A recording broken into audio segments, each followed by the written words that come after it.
What to do with a whiskey that you don't like, my experience at the Kentucky Bourbon Festival, and a review of Very Old Barton. What's up, guys? My name is Chris, and you are listening to the Whiskey Noobs Podcast. Today, we have yet another Q&A episode of the podcast. I do want to mention, because I'm going to be fiddling with it, that I have a new mic stand. So if you're watching the video version of this, you might see me fiddling with it. This is a little simpler than the other mic stand that I have, but I'm hoping it's a little bit less in my way. I actually think the simpler might be better. We're going to see. But as I mentioned, today we've got an episode, a Q&A episode of the podcast. These questions come to me from you guys, the listeners. If you want to submit a question, you can submit one on Instagram at whiskey_noobs. Every Wednesday, I post a photo to my story. You can submit your questions through that photo. Or if you'd like to jump to the front of the line, you can submit a question through the Patreon page at patreon.com/whiskeynoobs. Now, I am going to get to these questions, but normally during the Q&A episodes, I do a mystery whiskey review. I review a whiskey and don't tell you guys what it is. I give you flavor notes and then you can guess what it is to kind of help with like blind tasting, with learning what notes go with what whiskeys, etc.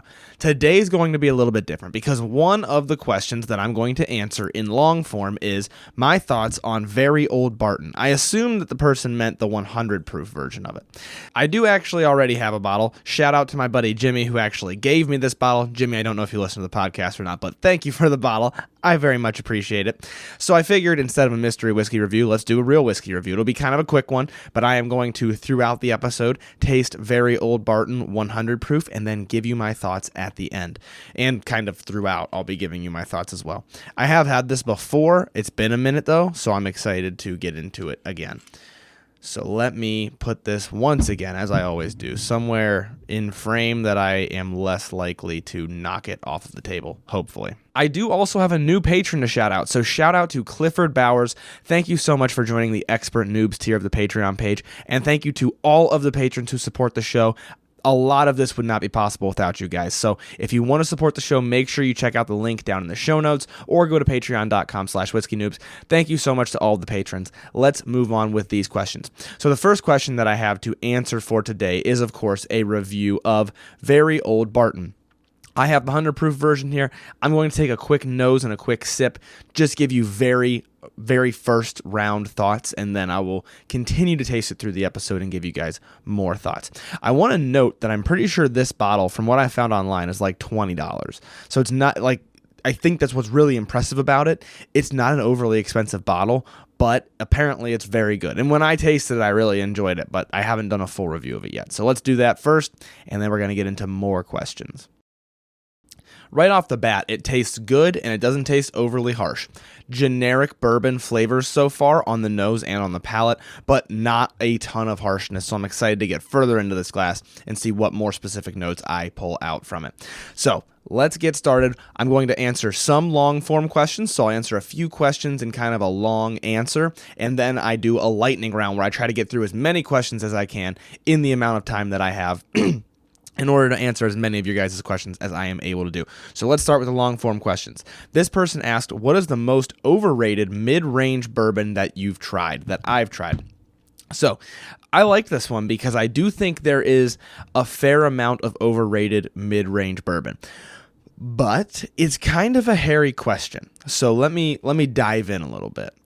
There's a lot of overrated mid-range bourbon because it's really easy to, I shouldn't say it's easy, it's hard to become a distiller, but it's really easy to just throw a bottle out in that mid-price range, that mid-tier of pricing. I'm gonna say between like the $30 and the $50, like right in that kind of middle where it's like it's a nice bottle, you're gonna spend some money on it, but you're not like, oh my gosh, I can't believe I spent this amount of money on it. At least not for most people, and I recognize that everybody's situation is different.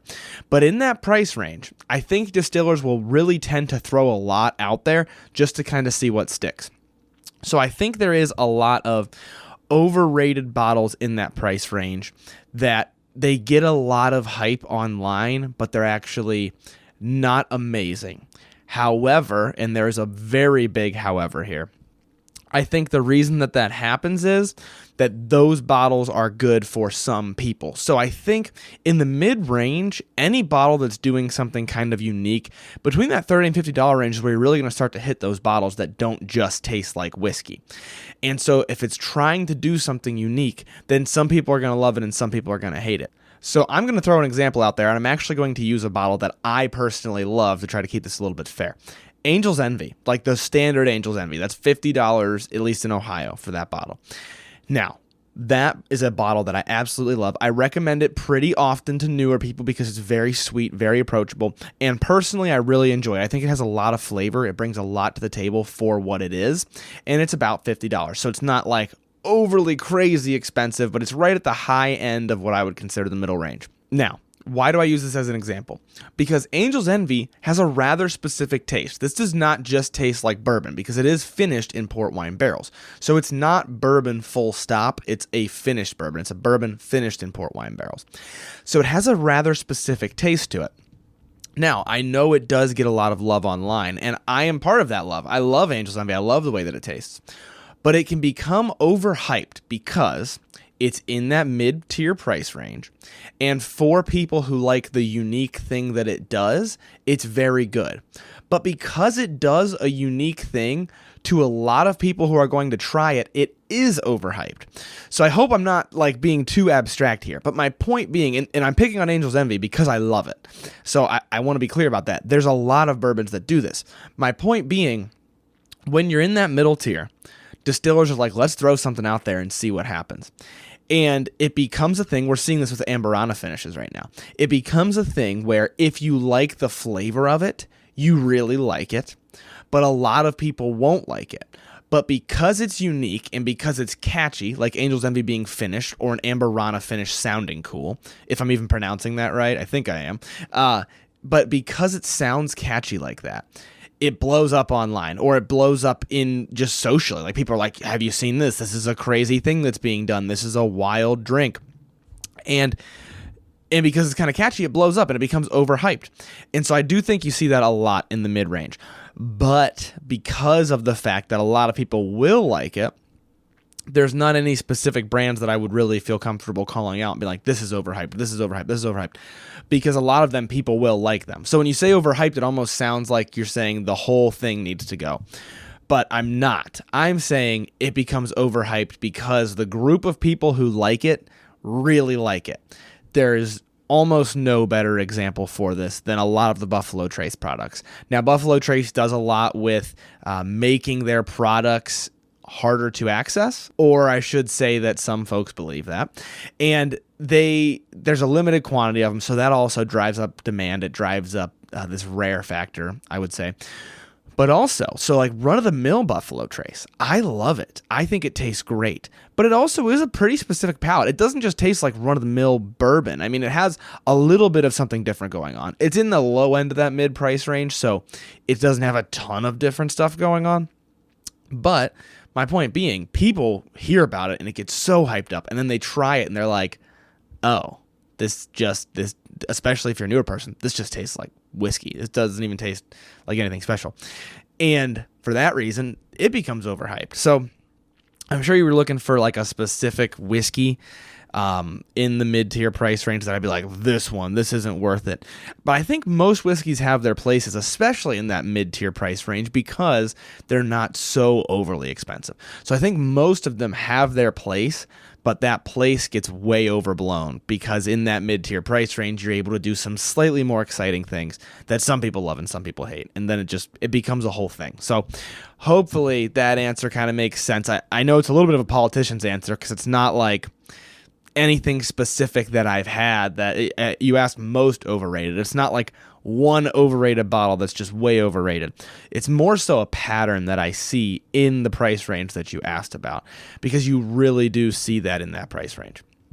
Moving on to the next question.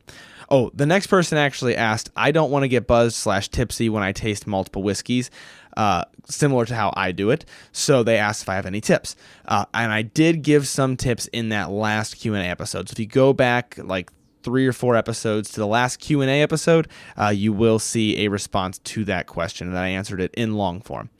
The next person asks, if buying a new bottle, what order of importance are things like proof, bottled in bond, age, etc.? So this could be a very big question, but I'm going to try to keep it kind of concise here. Those specific things are not necessarily huge factors for me. So like none of the things that you mentioned specifically are going to play a large role in whether or not I buy a bottle. A lot of it for me is going to be word of mouth, what I hear people saying about it. I even, as a reviewer, if I haven't had something, I'll look up reviews of it, get an idea of if it's something that I want or not. So I thought I'd kind of break down that process a little bit. First, I'll run through the specific things that you asked about. So how important is something like proof? Honestly, to me, there's definitely proofs that I like more than other proofs. I have mentioned before, like around 110, 115 is a proof that I really enjoy. But if I'm just looking to buy a new bottle, proof isn't all that important to me because I've had 80 proofs that I love, and I've had 90 proofs that I love, and I've had 125 proofs that I love. So there's not like a specific proof that really matters to me. So it's not so much looking for a specific proof as it is considering the proof when I'm reviewing it, really. So proof doesn't play a huge role. It might if you're newer and you can't really handle super high proof. Bottled in bond plays almost no role for me. I think it's cool and I like to know about it. And I like that I know I'm going to get 100 proof whiskey and, the things that you know about, it's going to be at least 4 years old. But to me, it's just it's like, oh, cool, this is bottled in bond. I don't mind very much. It doesn't really make a big impact for me. Now, age sometimes does. Not so much in the sense that I think older whiskeys are better, because I think that's really overdone, and I don't think older whiskeys are always better. But more so in the fact that I'm interested to see how the age comes through, especially with the mash bill, with the proof that you put into the barrel at. We actually talked about this a little bit last week with my guest Amanda. She really walked through some of this, and she talks about how, it's not just the barrel that it's going into. It's not just the age. It's a lot of factors. So more so the age doesn't play a role in whether or not I'm going to buy it as much as it plays a role in what I'm looking for when I buy it, like trying to understand more about it. So I like those sorts of things. So that's a lot of stuff that I mentioned that I don't care about. So what do? As I mentioned, I will look up some reviews. I will see what other people are saying about it to try to get an idea of what I'd be getting myself into. And then the thing that I always recommend is get an idea for the type of thing that you like, especially if you're on a limited budget. Try to figure out what type of thing you like, either by tasting it at a bar or a restaurant, or by sticking in that lower price range. Whatever price range is comfortable for you to buy a couple of bottles and try a few different things, stick into that price range. Learn a little bit. Do you like bourbon? Do you like scotch? Do you like Irish whiskey, finishes, etc.? What type of things do you tend to like? And then use that as an educator for what the next bottle is that you're going to buy. Now, that's what obviously I lean on the vast majority of the time, especially if I'm at the store and I'm just looking at a bottle. Like I don't have time to look up a YouTube video of somebody reviewing it or something like that, or a quick TikTok or something. So I'll just lean on what I know about what I like. For me personally, it's usually I'll try anything. So if it catches my attention, if I think I've heard about it before, or if it just has a cool bottle that I think looks like a decent value, that's what I go for. Determining value can be kind of hard, but you can kind of, some things drive up the price regardless of whether or not it makes the whiskey taste better. Great example being age. It just drives up the price. So if you're selling something super young for super expensive, there's not really any finishes on it, etc., I'm immediately asking myself, why is it that expensive? Those are the types of things that you want to look at. Look at whether or not it's truly going to drive up cost, and if the bottle you think is worth that price. But most importantly, if it's the type of a drink that you think you're going to enjoy, or the type of a drink that you're curious about and you want to enjoy. Those are really the main factors that I look at when I'm looking to buy a bottle. And I don't buy a lot of bottles for personal use anymore, because most of my stuff is stuff that I have to review, stuff that people either send me to review or you guys ask me to review. But when I do, that's kind of the logic that's going through my head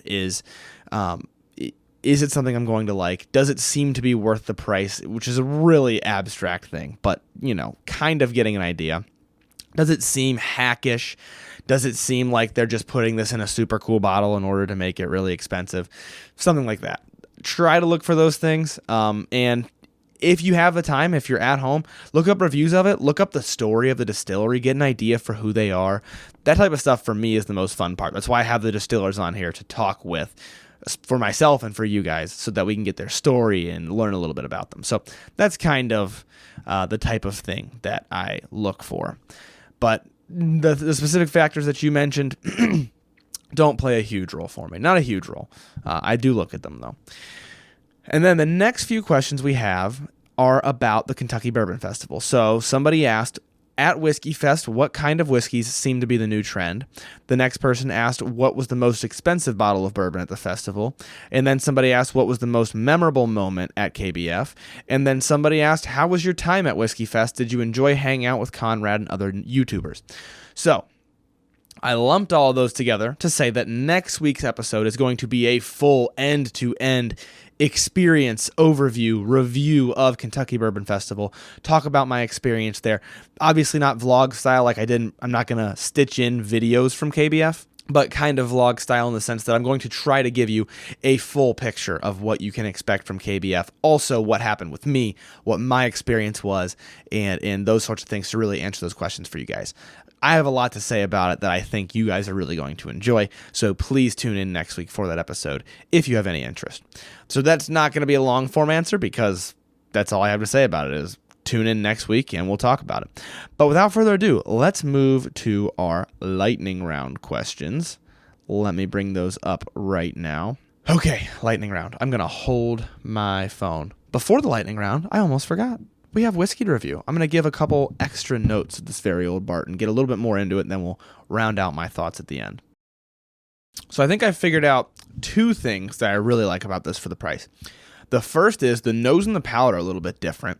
They're giving me slightly different notes. The nose is a little bit more on the sweet, creamy side. The palate is a little bit more on the punchier side, I guess I would say. So that's really interesting. That's not something you see a lot at the $20 mark. If that's about what this bottle looks like it costs online. The other thing that I'm really liking is I am getting it. Don't take this out of context. This is not as good as Weller Full Proof, but I am getting Weller Full Proof-esque notes that are really strange. So I'm getting kind of a bit of a nuttiness along with the spiciness. This is definitely less expensive because you get some harshness at the end and some harsh pepper, a little bit of burn, a little bit of saltiness. So that's definitely there. Don't get me wrong. But I'm getting something more unique than I see with a lot of bourbons. So definitely so far, I think that's one of the things that people really like about this bottle. If I had to guess, I'd say those two things, the nose and the palate being different and the palate having a little bit extra of something going on. That was very interesting to me. Once again, I'll round out my thoughts here at the end. Now, let's run through some lightning round questions. What do you do with the bottle if you don't like the liquid inside? Cocktails or other experiments? ? What I personally do with a bottle that I don't like is, yes, I will make cocktails with it sometimes. Yes, I will do other experiments with it sometimes, such as trying to blend it like one glass at a time, half ounce of this, half ounce of that, blend it together, see what it tastes like. Or I'll save it for friends. Especially the further you get into this hobby, the more you're really going to learn what your friends like. So especially if it's a bottle that I'm not a big fan of, and I'm like, oh, Bryce might like this. He's been on the show before. Zach might like this. Justin might like this. If I have that kind of an impression of it, then I for sure keep it because I'm like, well, they're going to enjoy this. Or sometimes I'll just keep it and be like, people can try it while they're here if they're curious. That's one of my favorite things to do is bring somebody into the podcast room and be like, try something. What do you want to try? I mean, that's like what whiskey's about, right? So that's my favorite thing to do with it is keep it and let other people try it. But obviously I don't want to sit on my shelf forever and people might try it and not like it. So then what do I do with it? In that case, I typically, yes, I make cocktails with it or I will make blends with it or try to see what happens.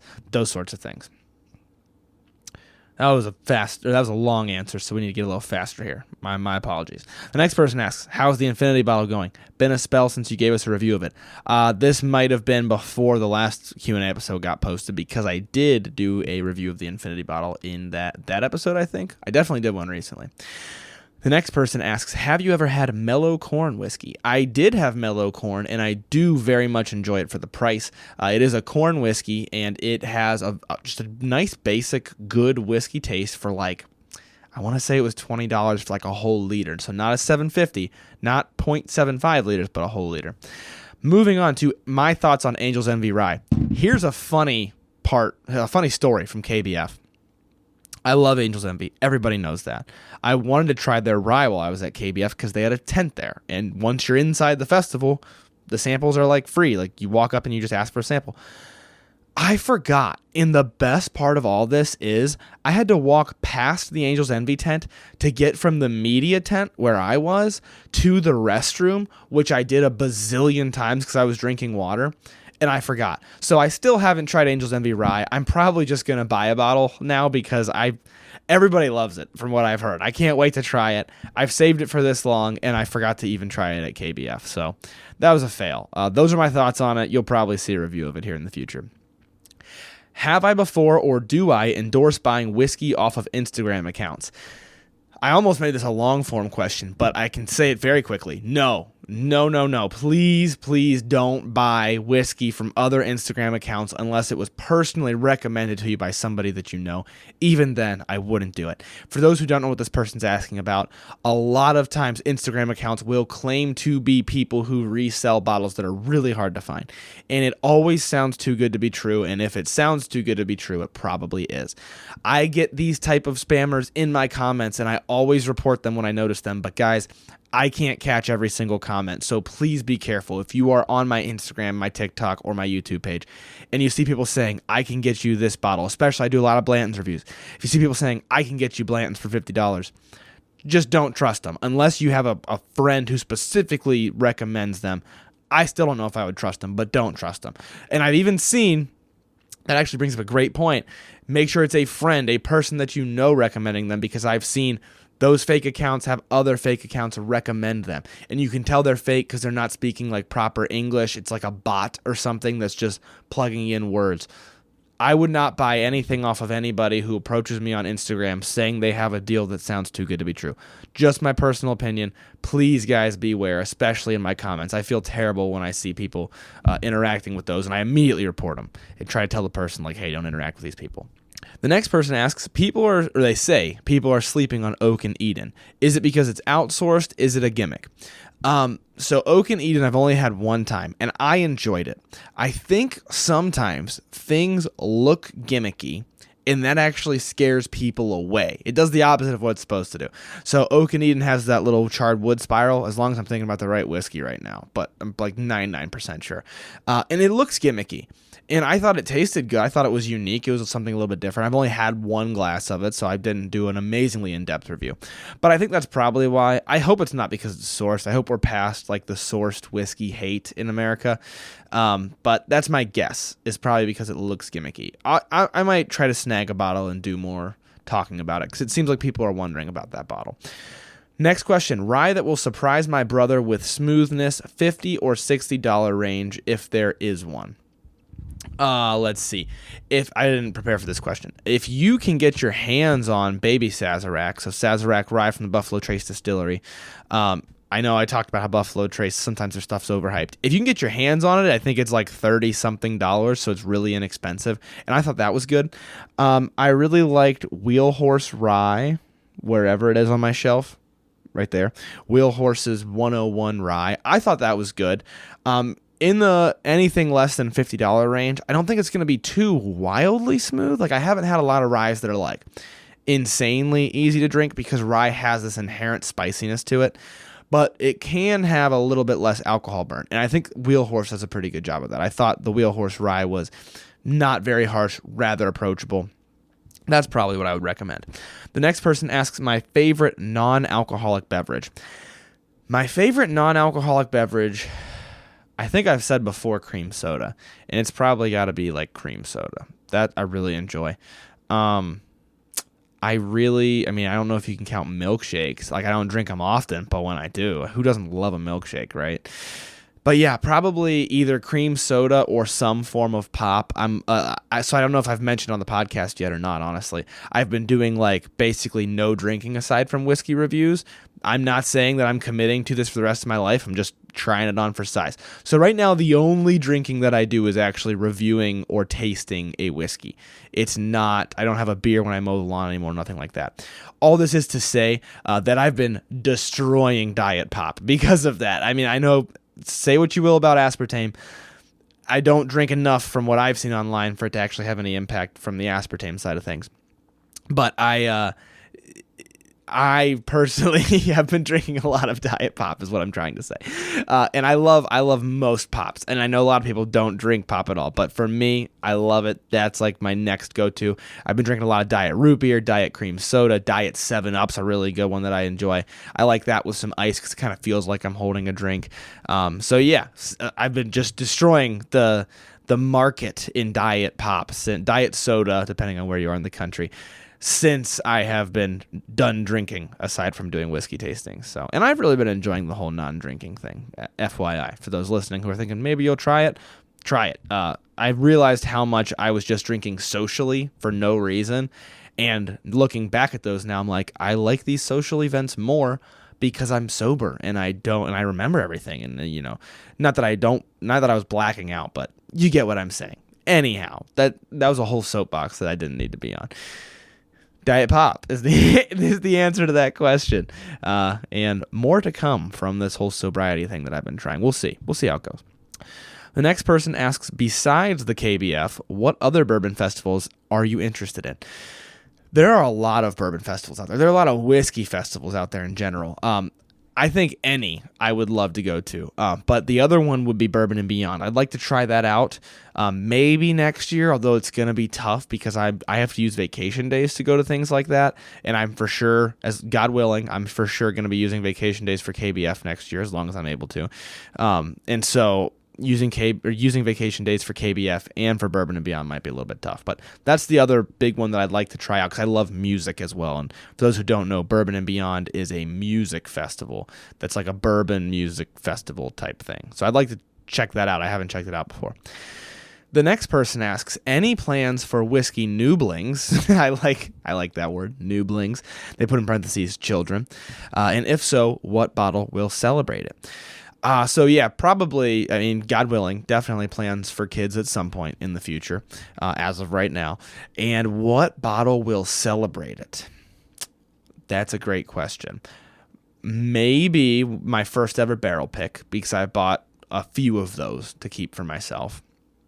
And then, like, probably something nice. If I'm able to get my hands on something really nice, that would probably be the type of thing I'd use to celebrate that. But I guess we'll just see when we get there. I mean, I could be in a whole different scenario. I might not be an influencer anymore or a content creator. I might be a full-time content creator. Who knows? I have no idea where I'm going to be by the time I have children. So that's an awesome question to really chew on. Probably could have been a long one, but then you guys would have just heard me sit here and go back and forth about it forever. So I won't do that to you. Next question. Distillery tours / behind the scenes. I'm guessing this person is asking for that type of content. Hopefully, I will be providing even more of that here soon. I did do an episode on my tour of the Maker's Mark facilities. Let me find that episode number right now. Episode number 94, I talked about my trip to the Maker's Mark facility and a couple of other distilleries that I didn't tour, but I actually just visited.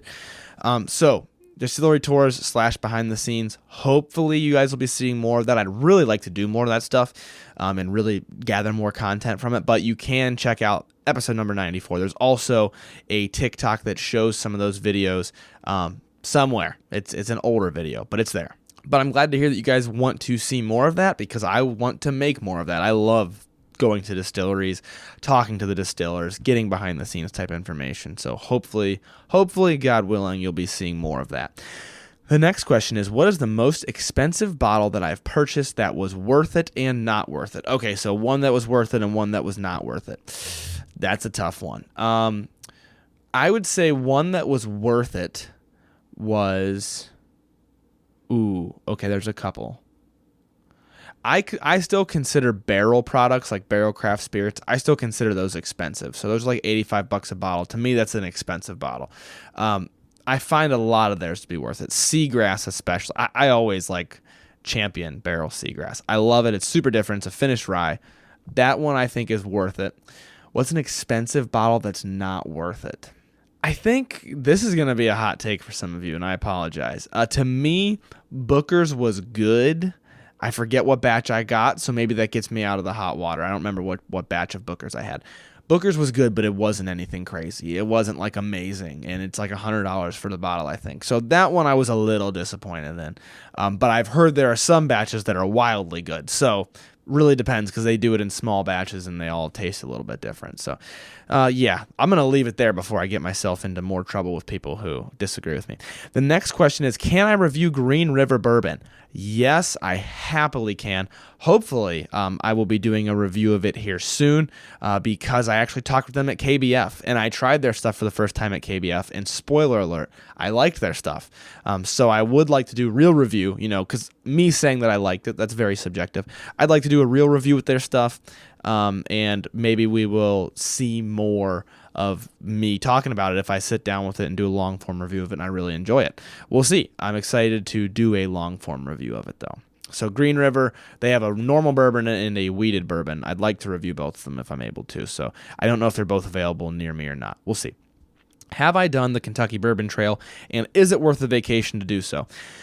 Kind of. So I've been down there. I toured the Maker's Mark facility. I've been to a couple of other places just as a visitor, and I didn't do like the trail in the sense that I went to a ton of distilleries. If you look it up, like the trail's not like 3 distilleries that you go to. It's like there's a bazillion distilleries down there, and you kind of pick and choose what you want.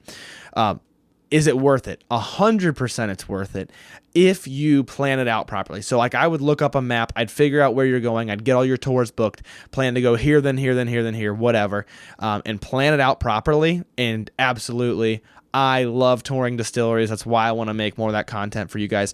Hopefully, in the near-ish future, because this requires money and vacation days for me, I can go see more stuff and really give you guys better synopsis of the Kentucky Bourbon Trail. I would love to do that. So we'll see. Maybe that will be happening here in the future.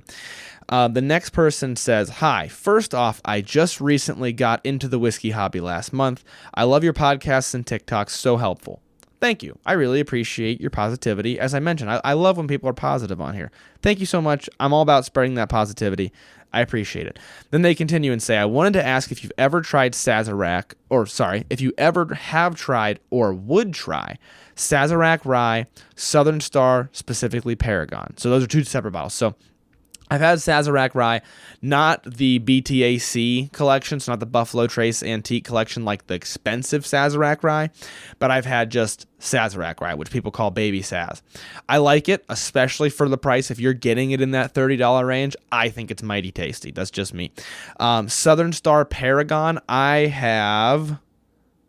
don't know what bottle of Southern Star I have. Hold on. That was a stretch. I had to cut it out of the video because I probably looked like an idiot reaching over there to grab it. I do have Southern Star Paragon. I have Paragon Single Barrel specifically. So I tried it. I really liked it. I have not done a very in-depth review of it. I know you guys hear me say that a lot, but that's because the in-depth reviews pile up. So I have not done like a super long review of it. I did try it. I did like it. This bottle is actually available on my bottle shop. So if you go to, I think it's shop, like SHOP, .whiskeynoobsllc.com. You can find bottles there that I either liked or recommend, and that's also where my barrel picks are going to be sold through when they're released to the general public and not just to my patrons. Patrons do get first dibs on barrel picks. That's something I should mention more often than I do. If you want first dibs on a barrel pick, make sure you join the Patreon page. Next question, how would I plan for a trip of someone's first experience on the Bourbon Trail? In general, I'll keep it very, very simple. I would plan it out very well. I'd pick a few distilleries that they've heard of, they want to check out, and I would plan it out so that we're going from this distillery to this distillery this day, and then this day we're doing this. Just have a plan, because for me, the tours are way better than just going to the gift shop. I love actually getting a tour of the place. So do that. A lot of tours you have to book very far in advance. Buffalo Trace, almost impossible to get in there, so make sure you're on top of getting that tour.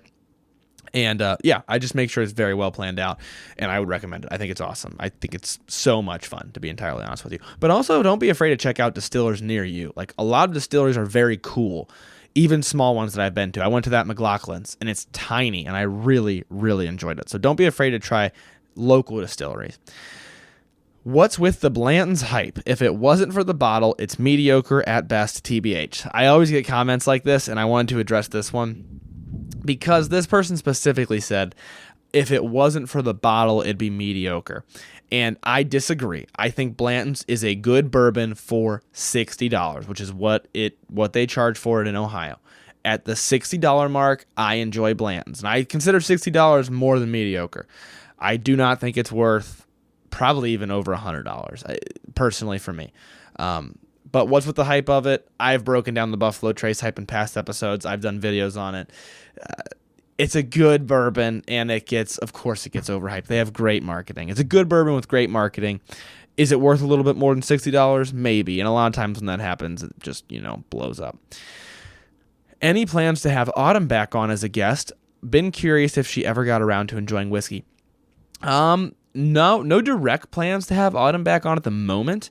But I do know, because I'm still friends with her, that she doesn't enjoy whiskey. At least not any more than she already did. So, spoiler alert. I am still friends with her, and I haven't seen her drink any whiskey. I don't think she likes it. So, sorry to burst that bubble. But yeah, maybe she could be in the future. Are there any proven liver supplements or other things you can do to minimize adverse health effects of drinking? I can't recommend enough. Andrew Huberman does a long podcast about this, really breaking it down, really talking about all the things that you can do to offset the adverse effects of alcohol in general, like not just whiskey, but alcohol. He does a better job of explaining it than I could ever do, so I will leave him to it. One of the things that stuck with me that he mentioned was fermented foods like kimchi or sauerkraut, stuff like that, like that are probiotic and help your microbiome in your gut. I haven't tried those, and I do want to look more into that, try to get some more info on that, but I'll leave that to him because he knocked it out of the park with that podcast. Would I rather only be able to drink whiskeys at or under 100 proof, including bottled and bond, or over 100 proof? Over 100 proof, specifically because, first of all, I prefer that proof in general. Usually I like in the 110-ish, 115-ish range. But also, if there's a whiskey that I want to try that's less than 100 proof, a lot of times there's a cask strength version. Not all the time, but often there's a cask strength version. Plus, I always mention that this just came to me. I always mention how much I like Barrel's products, and I wouldn't be able to get any of them because Barrel releases their stuff at cask strength. So that'd be tough. Barrel Craft Spirits, that is. The next question is, how can we better understand the palate/profile of what we're drinking or pull out the nuance? There's a lot of ways that you do this. I have discussed ad nauseum different tips and tricks.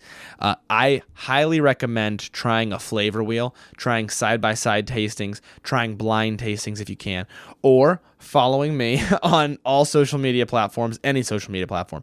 I post tips and tricks about it. You can go listen to some of the first episodes of the podcast ever. Never mind the audio quality and the conversation quality. We were learning what we were doing, and I think we did a pretty good job considering the circumstances.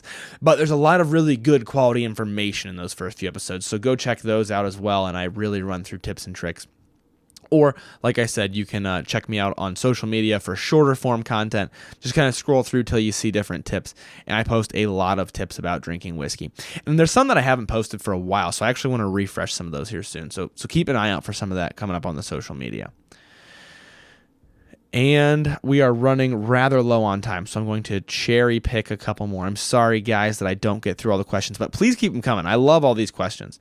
The next question, how many ounce pour do I use for my blinds? I don't pour them. My wife does, and she doesn't measure. But I can tell you that on average, I probably drink about a half ounce of it. If she pours more than that, then a lot of times that ends up going down the drain. Sorry, I value my liver more than I value whiskey. And when I'm doing a blind tasting, if I were to drink a full ounce of each, that's 2 ounces in like 10 minutes. That's a lot of whiskey really quickly. So That's the answer to that.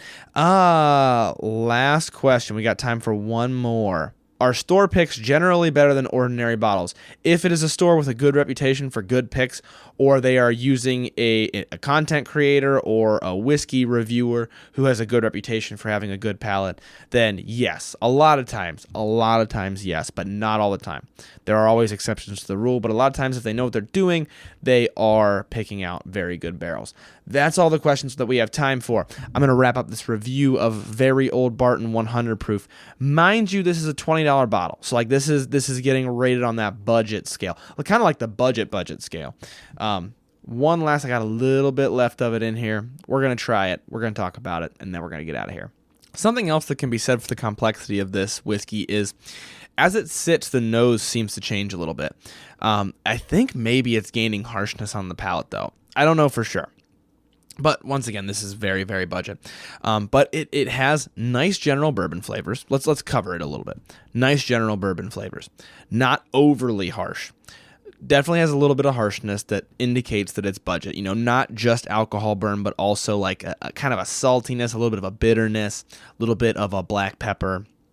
I don't want to say black pepper because sometimes black pepper is good, but a little bit of a bitterness that builds up on the back of your tongue. But not too much of it for only being $20. It changes as it sits in the glass. The nose changes a little bit. The nose and the palate are a little bit different from each other, which I find very interesting for something so inexpensive. A lot of times you won't see that be the case. And it has a little bit of a unique taste to it with kind of what I would describe as a nuttiness. Kind of a walnut walnut. Wow. An almond walnut is what I was going for. An almond walnut kind of a nuttiness to me, personally. So you get those generally good bourbon flavors, you get a little bit something extra, and you get it for $20. In my opinion, anytime we're in that $20 range, if you're doing that, if you're checking those boxes, I consider you a pretty good whiskey. So I like this. I like this bottle. I would buy this bottle. Especially if I didn't have the amount of whiskey that I had, if I was just keeping some bottles around, this would definitely be a budget bottle that I'd consider keeping around. So I really enjoy it. I haven't put it up against some of the Evan Williams bottled and bond, some of those types of budget bottles that I really enjoy, but I'd like to. Maybe I will. Good bottle though. Overall, if you see it, it's probably worth at least trying. Probably won't be for everybody because it's got that kind of uniqueness going on, but I thought it was very interesting. That's all that we got time for in this episode of Whiskey Noobs, guys. So thank you so much for submitting your questions. I love doing these episodes. I love answering your guys' questions. I'll try to get more efficient with the lightning round in the future. But every question's important, especially if it's one that I haven't seen before. So thank you for submitting them one last time. You can submit those on Instagram at @whiskey_noobs. Every Wednesday, I will post a sticker to my story, usually in the morning Eastern time, and then you can respond to that sticker, post your question. I will see it. I will screenshot the ones that I want to answer, and then I will answer them on here. If you want to jump to the front of the line, join the Patreon page. That's also the best way to support the show. I can't thank my patrons enough. Click the link in the show notes or go to patreon.com/whiskeynoobs if you are interested in joining that Patreon. That's all that we've got today, guys. Thank you so much for joining. I will leave you with learn to drink, drink to learn. Thank you guys for listening to another episode of Whiskey Noobs. If you need more Whiskey Noobs content in your life, make sure you check out our Patreon page in the show notes. And if you like the show, please make sure to leave a 5-star rating or review. It only takes a couple of minutes and they're way more helpful than people realize. If you want to do tastings alongside the show, make sure you join the email list by sending an email to whiskeynoobspodcast@gmail.com with a subject line that says email list. You'll receive monthly emails with a list of the whiskeys that will be featured throughout the month so that you can buy them ahead of time. You can also find more Whiskey Noobs content on Instagram at @whiskey_noobs and on TikTok at Whiskey Noobs Podcast. Once again, thank you guys for listening. The Whiskey Noobs Podcast does not support underage or otherwise irresponsible consumption of alcohol.